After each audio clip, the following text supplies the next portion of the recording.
immediately propels you to a duty-bound destiny in the public eye. Well, I'm better than William, so it's fine. Yeah, stab You've that. been helping him with the exam? Yeah, an awful lot. He needs a lot of help. From the hospital steps cameo, May we see your son, Your Royal Highness? Royal children have always been exposed to prying cameras, whether it's paparazzi or whether it's staff cameramen belonging to newspapers. That's par for the course. to your first day at school, If you're a child in the royal family and you're hoping to grow up and go to an ordinary school, you can forget it. everything is under constant scrutiny. Elizabeth and Margaret and other royal children have to live in this gilded cage, which has many wonderful features, but it's also a bit of a prison. As royal commentators dispel the myth of the monarchy, They ended up with the king doing the conga round the staterooms of Buckingham Palace. experts will break down key archive from crucial moments in royal history. It was a fairy tale created by the Grimm brothers. Anybody entering the royal circles needs to come with their A game. So prepare to discover what actually happens when blue blood runs red.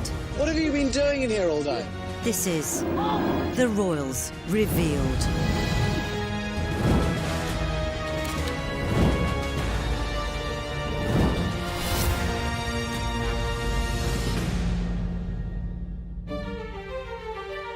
In this episode, we'll reveal how royal home learning is hardcore.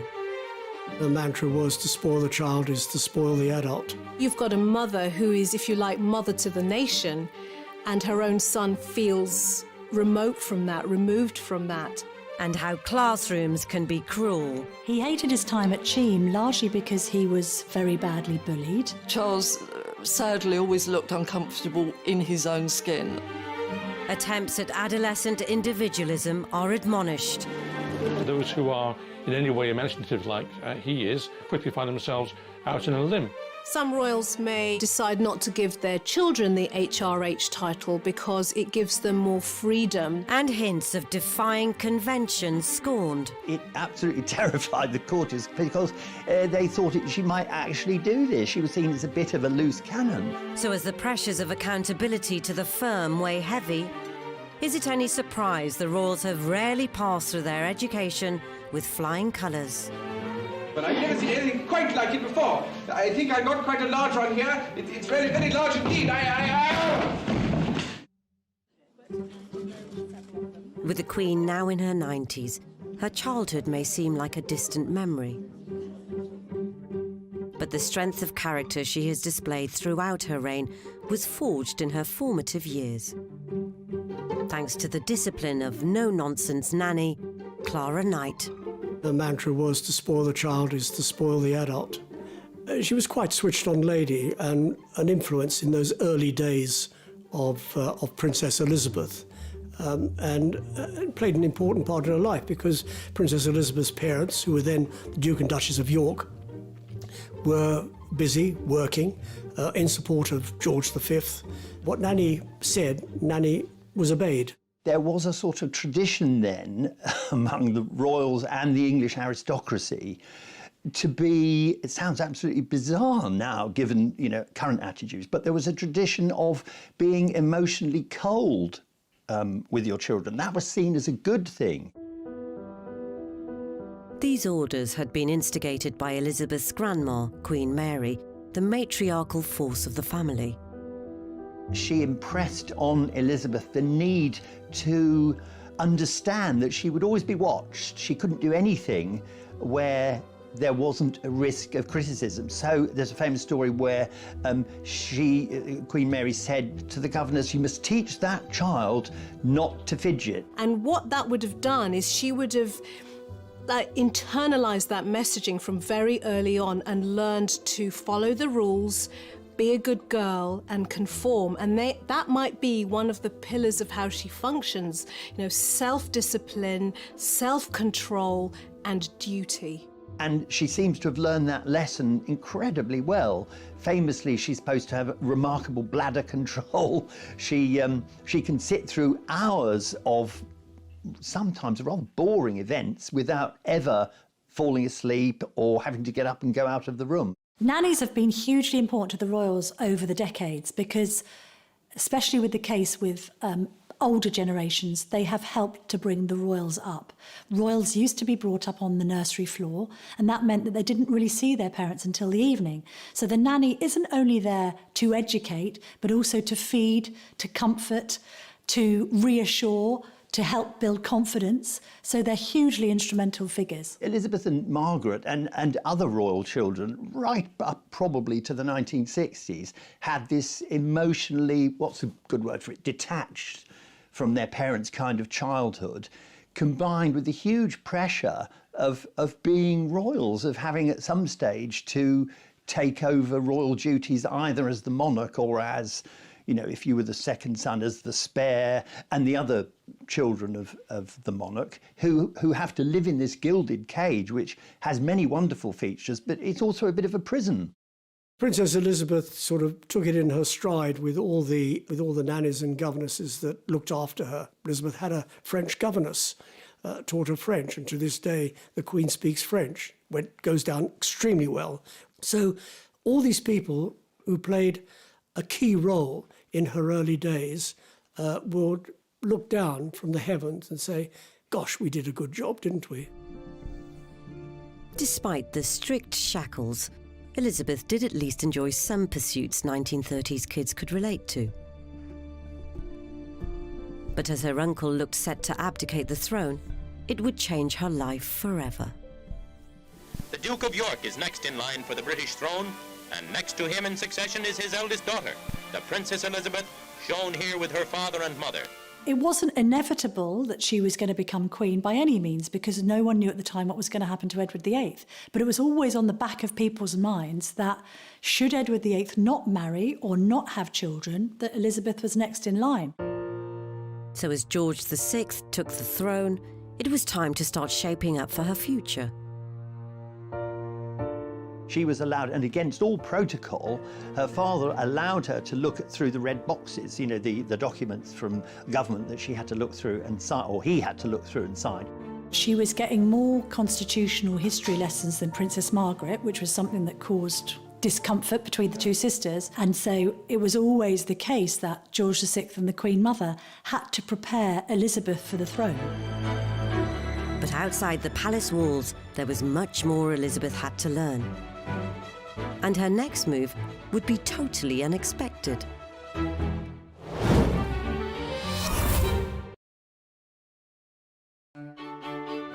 As Princess Elizabeth reached her late teens, she was considered timid to the point of gaucheness. And now, as the heir to the throne and with the country at war, it was imperative to try and change that. When Princess Elizabeth joined the Auxiliary Territorial Service, she felt that it was time for her to do something. She had been a brownie, she had been a girl guide, she'd been a sea ranger. She wanted to do something useful. And so, at the age of 18, she duly swapped the pageantry of being a princess for boiler suits and oil-stained fingers. She felt that she should be leading by example, even in those early days. It's easy to be cynical and say, oh, this was just good PR. But there certainly was a PR element, but there was also a genuine feeling. Elizabeth had a genuine sense that she should do this. I think we're getting more clues about the real Queen from the ATS stuff. I think she's been more revealing. She's not doing that by being all singing or dancing, but I think she was marinated in this kind of royal duty role and always looking like the little princess and almost being quite motherly to her sister as well, and being very ladylike. And suddenly it's an almost unisex role where she can use her skills and her brain in work that was known as man's work in those days. And she was clearly very good at it. She still loves to show off that she can do all of that kind of thing.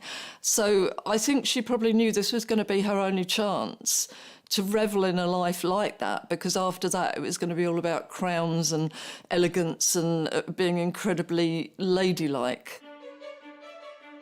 There was also the chance to experience the freedom of having her own set of wheels.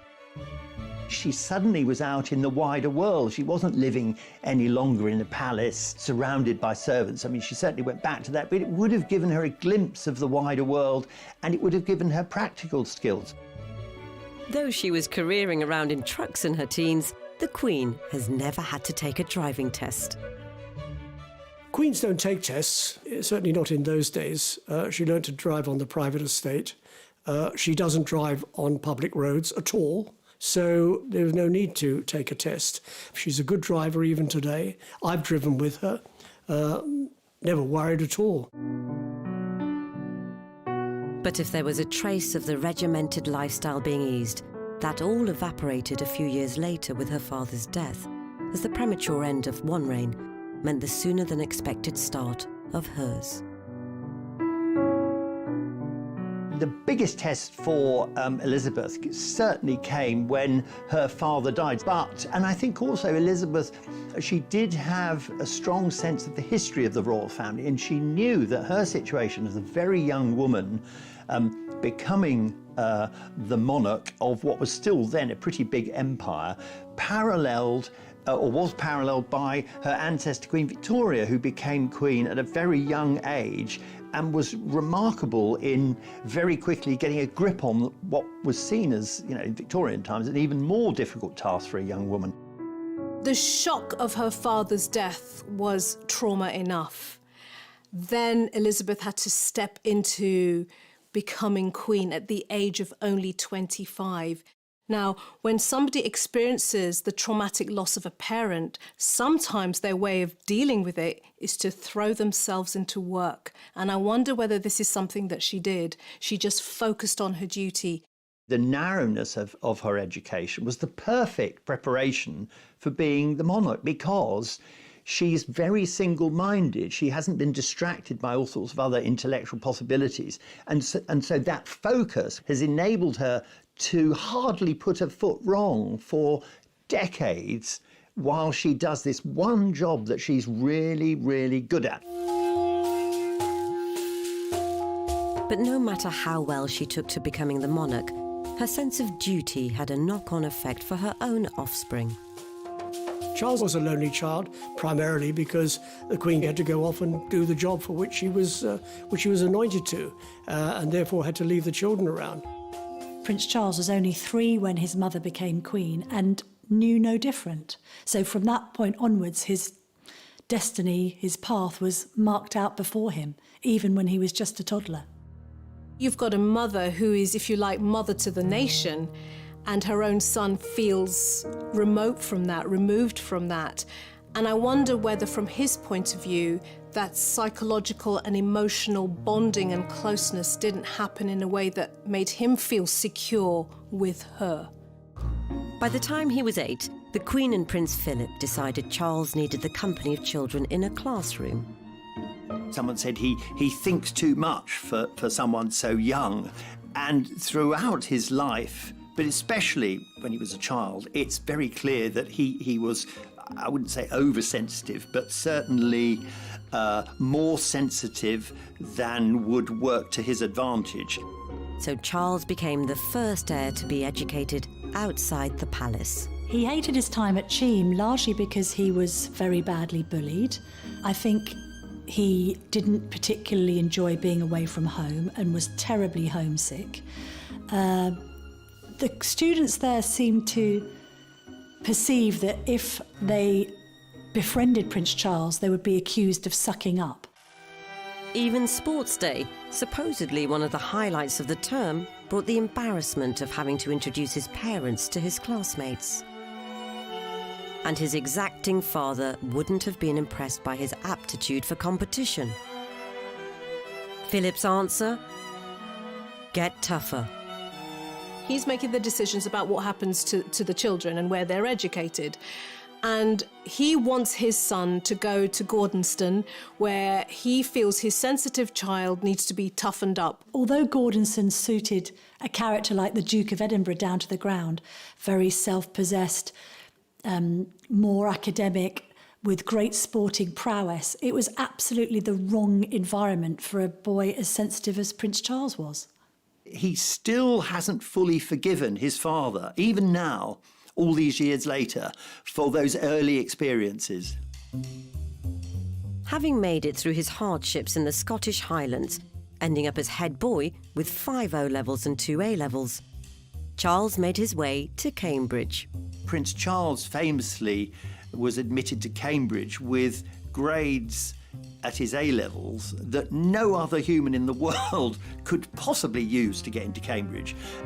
So in a way that epitomises the difficulty of being a royal, that you don't have to try. I mean, you can be very average intellectually or not bother at all at school, because the end result will always be the same. You're going to be in the royal family, you're going to be opening hospitals, shaking hands, and in a way that's both the blessing and the curse of being in the royal family.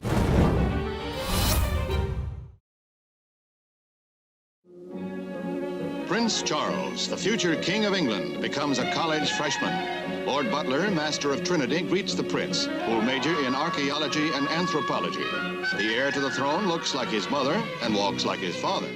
I think you have to remember, for Charles, there wasn't a comfort zone. So although we're seeing a guy here that is well out of his comfort zone, that comfort zone never existed. Charles, sadly, always looked uncomfortable in his own skin. Charles's grandfather and great-grandfather were both students here. Well-wishers shouted, "Good luck," and the Prince replied, "I'll need it." And I love the way that he kind of cracked open a royal gesture that is used a lot in emergencies here, which I call the pointless point. So when in doubt, they point at things, but it makes them look engaged, but without actually speaking. And you can see him, apropos of nothing, just pointing here. So he was clearly feeling uncomfortable. I talked to someone who was at Cambridge at the same time who said that Charles was always on the edge of things. I mean, he did join in formally, but it was always difficult for him, impossible, in fact, to be treated just as one of the other students. Do you know, I actually saw him there. We had a school day outing at Trinity, and imagine a load of giggly schoolgirls, and he walked across the quadrangle behind us. Well, can you imagine? He was always easily embarrassed. His cheeks went absolutely crimson. Undoubtedly, his most striking contribution to student life was as a member of the college's drama group.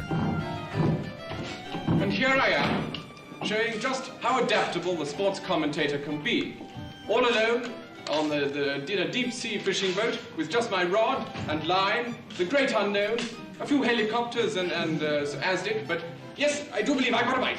I think he threw himself into theatre because that is what was the one aspect of schooling life that he had enjoyed and that he was actually quite good at.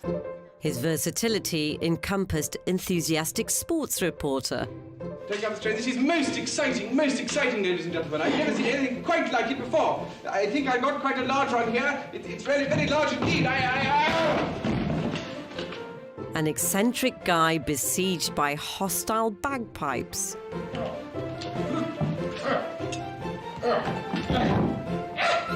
And he also enjoyed, when acting, playing the fool. He enjoyed a bit of comedy. He's actually quite a funny man, and he enjoys a good laugh. His showstopper was this flustered forecaster. There is a manic depression over Ireland, with associated troughs of hey presto.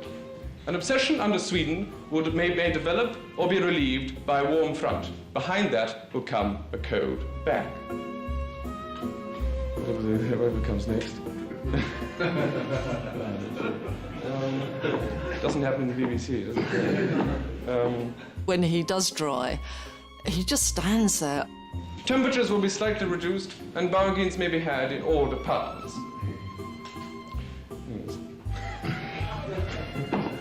See how we need a dress rehearsal. And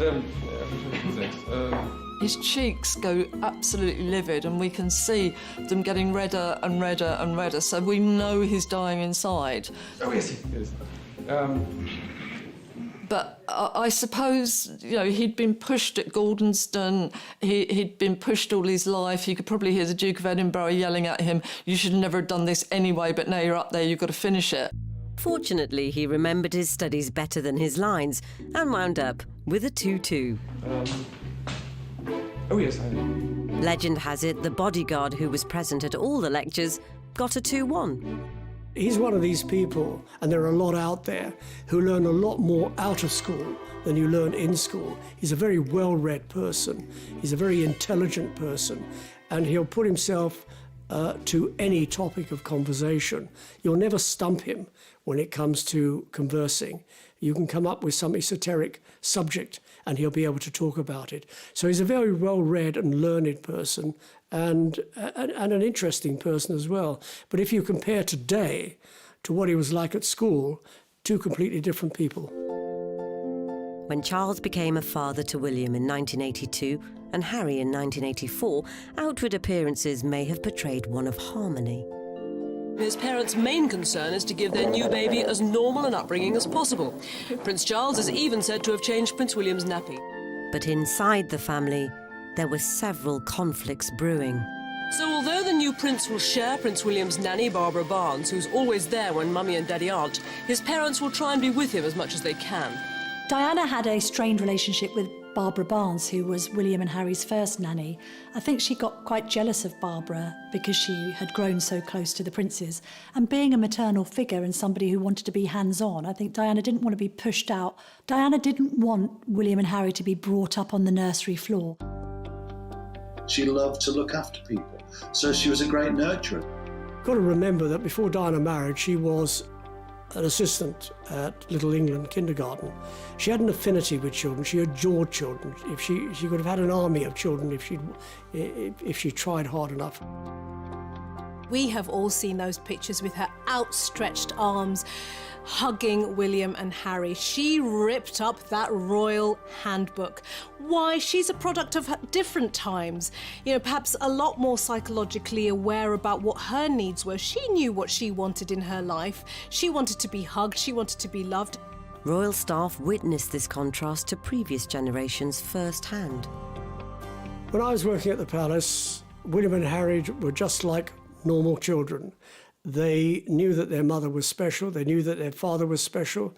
Their grandmother was the Queen, but it didn't go to them. They just behaved like normal children. William was slightly more reticent than Harry. Harry has always been a bit gung-ho. But they were normal kids. They enjoyed doing what normal kids do. And also, famously, she insisted, to the horror of some of the courtiers, she insisted on taking them to McDonald's. Diana gave them the high street. She gave them the movie house, the hamburger joint, the departmental store, the supermarket.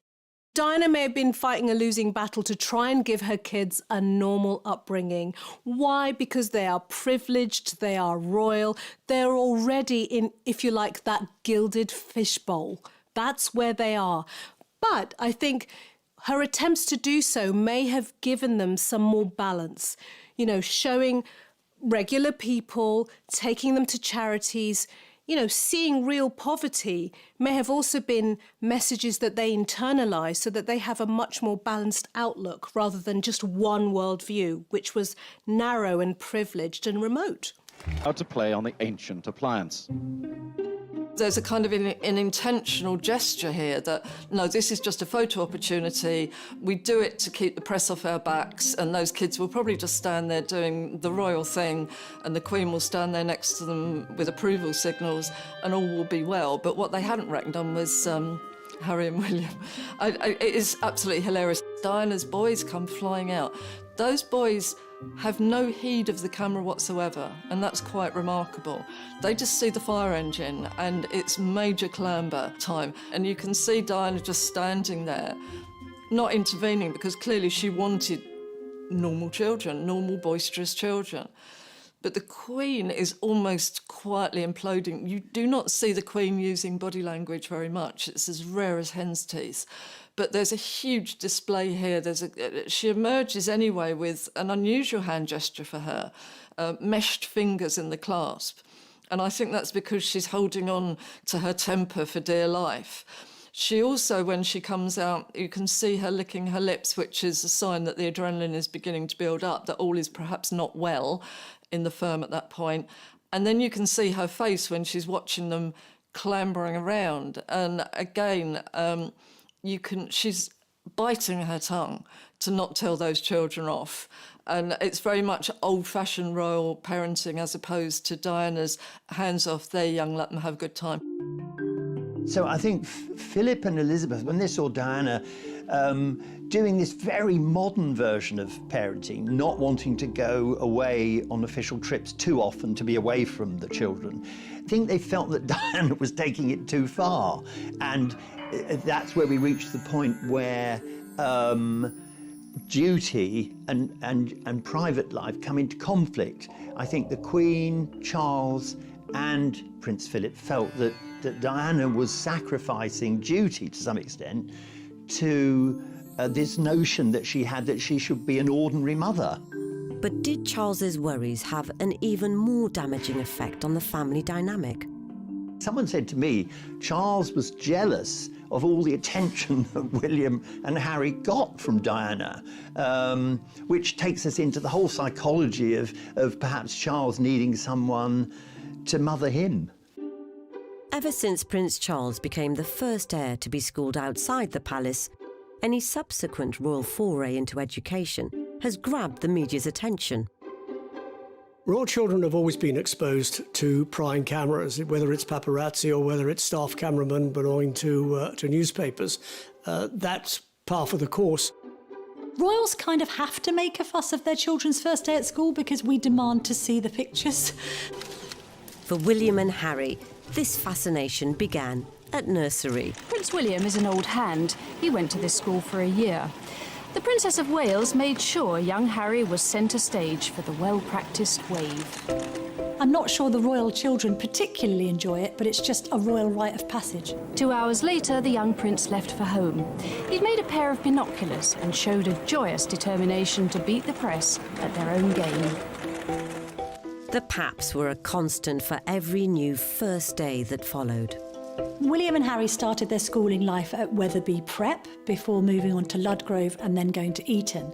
There was an idea that Charles and Diana wanted a degree of localism towards their son's education because Charles had had such a miserable time being sent away to board at Gordonston. And I don't think Diana wanted the children to be too far away either. Apparently, to tease these old Etonian advisors, she said, oh, I really think we should look at sending William and Harry to Holland Park Comprehensive. It's a big state school just around the corner, around the back of Kensington Palace. And of course, she didn't mean this, you know, but it absolutely terrified the courtiers because they thought she might actually do this. She was seen as a bit of a loose cannon. Royal favourite Eton played host to both boys' secondary education. If you're a child in the royal family and you're hoping to grow up and go to an ordinary school, you can forget it because like nannies and governesses, public school is just seen as an essential part of growing up as a royal. They were probably teased a bit when they went to school because although they went to school as William Wales and Henry Wales or Harry Wales, people knew that they were both princes and Prince Charles was one day going to be king. They were expected to deliver the grades, yet Harry seemed to play the fool. He experienced his parents' divorce, which would have had its own emotional trauma. His mother tragically and violently dies. That's another emotional trauma. At 17, he's called a pothead, so he's already rebelling, a lot like lots of different young people do. It's a developmental stage, saying, I don't want to follow my parents, I want to follow my peers. Harry left Eton with 2 A-levels, a B in art and D in geography. William, on the other hand, took his education further. So far, in fact, it was in another country. To the delight of fellow St Andrews alumni like Kate Middleton's Hall's neighbour, Helen McCardle. Those of us who were residents in St Salvator's Hall were taken into the common room, and we were told at that meeting that, you know, in no uncertain terms, we couldn't speak to the press about him. But he didn't turn up alone. Prince William did have 2 security guards or bodyguards who were with him, and they stayed in the Hall of Residence. And actually, his 2 bodyguards were so sort of unassuming that for a long time, a lot of us just thought they were mature students. We didn't actually realise they were his bodyguards. As he dynamically strode to his local newsagent for student essentials, such as a notepad, William hoped he'd blend into the undergrad crowd, but that was unlikely. You have, lecture theatres absolutely packed out, people sort of craning their neck to try and get a look at Prince William. He even experimented with nicknames to aid unlikely anonymity. Some people used to refer to Prince William as Steve as a nickname, and I think we used to refer to Prince William sometimes as P. Willie. But he couldn't hide behind an alias after celebrating the end of first year. Prince William had been coming back with some of his friends, and he had stumbled and fallen into the bushes outside the Hall of Residence, and his bodyguards basically had to go in and retrieve him and pull him out and take him off to bed. But the bodyguard's rescue mission didn't end there. Some of the people whose bedrooms overlooked the front of the halls and overlooked these bushes had been, taking photos outside of the window, and apparently the bodyguards came round to confiscate the film from their phones. William had also been the centre of Hall's matchmaking gossip. So definitely in first year, everyone did notice that Kate and William spent an awful lot of time together. You would see him standing outside her room, maybe in the doorway, talking to her. You would see both of them coming and going from lectures together. You knew there was definitely a close friendship there. By the time of their graduation, Kate and William were very much an item, as all the family turned out in support. William Wales. This was a proud day for the family and an occasion with its own quirky traditions, like being patted on the head with a leather pouch containing a fragment of the trousers of a 16th century preacher. Peculiar, you said it. The perfect curtain raiser, then, to a royal life. Meanwhile, it was no surprise that Harry had ditched education to pursue a life in the army. Even as a little boy, he'd dress up in his commando camouflage gear, and if you were waiting in the sitting room at Kensington Palace, you might see a little toy rifle come round the door first, followed by Prince Harry. He was, in a way, always wanted to be a career soldier. For the first time in his life, he realised he was really good at something. Much had been made of his academic record by himself, actually. He used to laugh and joke that he wasn't academic and couldn't get good marks in anything. Harry had gained a place at Sandhurst, despite having not been to university, and even more remarkably, was eventually selected for the elite Apache co-pilot gunner course, which put him on a collision course with William, now himself a qualified pilot with the RAF. The brothers had always enjoyed a healthy rivalry throughout their lives, from impromptu sprints to cheeky fouls on the football pitch. Both are quite stubborn. Both are extremely competitive. The military brings out a spirit of competition, and I think there may have been resentment on William's behalf that Harry got to serve on the front line and he didn't. Now they had to contend with living and working together. Exams never been my favourite, and I always knew that I was going to find it harder than most people, but I'm through that now, and finally got hands-on to a job that I absolutely adore. It is still hard work, but I'm better than William, so it's fine. Yeah, have you been helping him with the exams? Yeah, an awful lot. He needs a lot of help. It's the RAF way, so you have to help the army out quite a lot. Banter is always a dangerous game to play when you don't use a lot of eye connect and you're not completely tuned into the other person, and the other person, particularly if they begin to change, if they begin to grow up, if they begin to want to be seen in a slightly more dignified way at times, and you've still got this chipping away banter, it can turn into conflict very easily. And so, you got off the ground yet? Sorry? You got off the ground yet? I've just got off the ground, yeah. Okay. Thank you. Thanks for asking. What you've also got here in this plot twist of a dynamic is one is always in the one-up position because he's heir to the throne. So you've got the other brother who may feel that he often has to prove himself. This is quite a special moment for you two, isn't it? Because this is possibly the last time you'll be living together. First and last time we'll be living together. It's been a fairly emotional experience. Yeah. How much inter-service rivalry is there between you two? None at all. No, not at all, really. I mean, everyone knows the army's better than the I'm an old RAF. cavalry boy anyway, so it's fine. There's good bands between army pilots and RAF pilots, obviously, as well. And the naval pilots just, in the background, they didn't do anything, so it's fine. In terms of body language, there are a few flashing warning lights here, because banter's great, but it can become not great if you go out of kilter.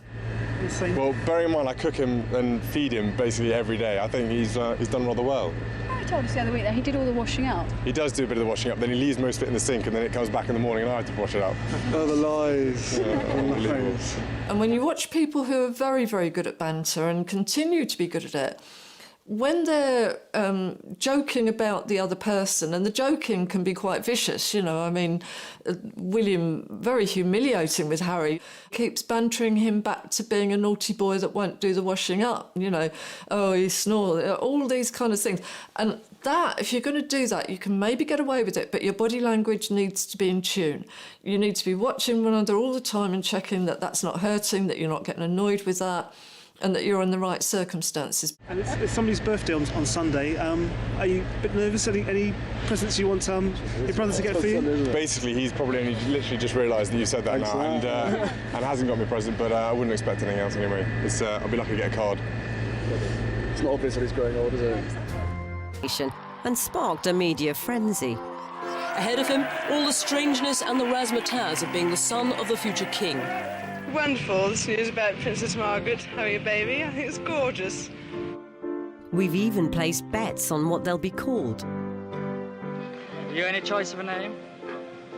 Not really, I hadn't thought about it. Perhaps Hugh, a Welsh name. A Welsh name, you think? Yes, I think so. I actually think they should have called him Henry.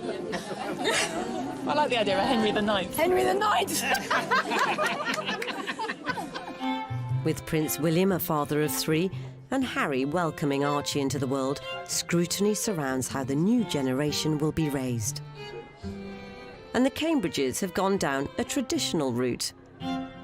Sometimes their nanny, Maria, wears her Norland nanny uniform because when in public, everyone needs to be dressed appropriately. So what makes a Norland nanny a cut above the rest? So Norland College has been around for 128 years. It started initially as a training institute to train young people in working with young children. Norland has worked with many different families, including royalty, all around the world. And we do work hard to ensure that, you know, whoever our graduates go on to work with, that it remains confidential. They may blend in, but do they look familiar? The urban myth is that actually Mary Poppins was role modelled on the nursery nurses that Norland generated.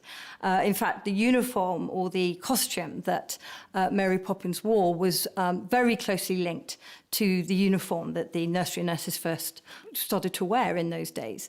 And this idea of having a uniform, if you like, for your role was one of the key ways that our founder tried to distinguish the nursery nurse role or the nanny role from other staff in the household. Their discretion isn't the only Secret Service element. We have a black belt taekwondo expert come in and really just instruct our students in some of those sort of key aspects of what to do, perhaps in a difficult situation. Because should someone try to snatch a baby, for example, instead of just panicking, they will know how to react and respond. We're not expecting them all to go out as, some people have put it, as ninja nannies. And again, with the military intelligence officers who come in, we're not trying to train them to be James Bond, although jokes have been made about that. We're just trying to raise their awareness, their composure, helping them to feel able to manage a difficult situation.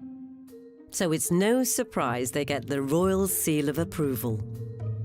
The demand has always outstripped the supply as well. So, for example, at the moment we have 6 jobs for every graduate. So we have 100% employability. However, whilst the Cambridge clan are guarded by their nanny superheroes in training, Harry and Meghan have decided against Norland recruitment for Archie. And furthermore, the newest Windsor won't even have a title. Some royals may decide not to give their children the HRH title because it gives them more freedom to make connections with other people, to come across as more relatable, and also takes away that kind of burden of responsibility and worry about how am I going to be treated differently or how am I going to be received if I have this title. Two such untitled royals are Zara and Peter Phillips, who've been in the periphery ever since Harry's christening. The Queen talked to Princess Anne's children, not about the baby, but about a new puppy. It's called Dash. Dash. And you know it's the word you use when you're cross. Dash. It comes out perfectly well as a dog's name, you see. In the case of somebody like Zara Phillips, not having the title has meant she's been freer to do what she likes, although she hasn't been able to enjoy the financial trappings of royal life. Yes, she's not short of a few bob, and obviously Princess Anne can help her out with money, but she doesn't receive any public money and never has. Prince Harry has looked at Zara and Peter Phillips's upbringing, realised that they're not shackled by the trappings of royal life because they don't have titles, and that's influenced his and Meghan's decision to not give Archie a title. Though forfeiting an HRH can prove costly in the long run. If you're classified as His Royal Highness or Her Royal Highness, HRH initials in front of your name, that's actually very important. It means you qualify for public support, whether it's travel or whether it's security or anything else. When Princess Diana divorced, she had that taken away and found herself without any support whatsoever. But the fact that Harry has kept his, although he says he won't use it, means he does qualify for support. I'm very sympathetic to Harry in a sense that he found it quite difficult to fit in with the royal family, which is rather starchy. And those who are in any way imaginative like he is, or his mother was, quickly find themselves out on a limb. So whilst Harry has shunned protocol, is there a chance even the future king and his wife might mix things up a bit? I think there is going to have to be a discussion when it comes to Prince George's schooling, because royal parents are informed by their own experience. William really enjoyed Eton, so no doubt wants the same for his own sons. Equally, I think Kate enjoyed the co-ed environment at Marlborough College.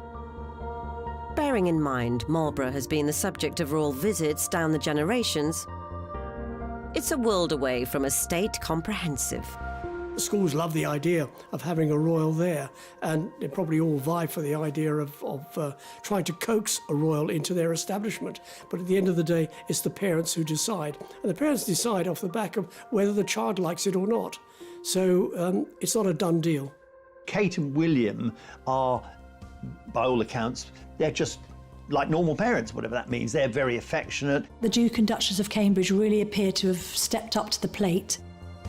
The institution has learnt that it's very important, if members of the royal family have children, they should be allowed to have that quality time in the early years of the child's upbringing, to be there for them, to be there in the morning, to be there at bedtime, to be there to pick them up from school. Also, if you look beyond Prince William, and I appreciate that's some time away, but you see Prince George and Princess Charlotte and Prince Louis lined up. So that's the next generation of monarchy. We don't know what the monarchy is going to look like by then, and it could be even more modern than it is now.